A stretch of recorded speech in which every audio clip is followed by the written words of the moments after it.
Moshe, in this week's Torah portion, reviews the laws of kashrut, the kosher laws, and reminds us that the only fish that are kosher are those that have fins and scales.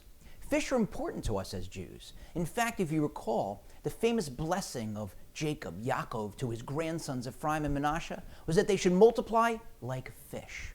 Why are fish important to us? Well, their most salient characteristic is that they swim. And indeed, the Talmud tells us that a Jewish father has several obligations towards his son. For example, he has to teach him Torah, has to teach him a trade, has to teach him how to hit a curveball. All right, I may have made up one of those. But one rabbi does say in the Talmud that a Jewish father has to teach his son how to swim. Now, in my house, we take that very seriously. Our youngest son is now a deep water swimmer, and he's very proud of that, and we're very proud of him. But why do Jews have to learn how to swim? We're not Aquaman.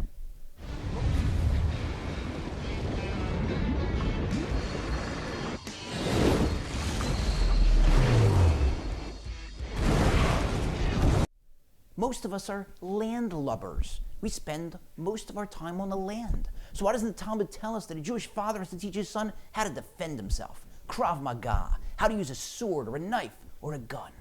A 3-year-old cannot defend itself from an assault rifle by throwing a Hello Kitty pencil case at it. The intensive 3-week kindergarten course introduces specially selected children from 12 to 4 years old to pistols, rifles, semi-automatics, and a rudimentary knowledge of mortars. In less than a month, a first grader can become a first grenader.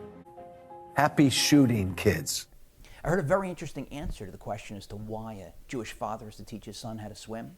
If a piece of wood, a branch, falls into a river, it will not sink, but it won't swim. It will float along with the current of the river.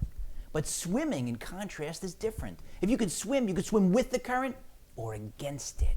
And so that's what Jewish fathers, Jewish parents have to teach their children, how to swim against the current. Because think about the host countries that the Jewish people have been in over time. At worst, countries have tried to kill us or forcibly convert us. At best, they've tried to assimilate us. They'll tell us, today, seriously, you really think there's a God? And let's say there is a God. Do you really think he cares whether you eat lobster or tuna?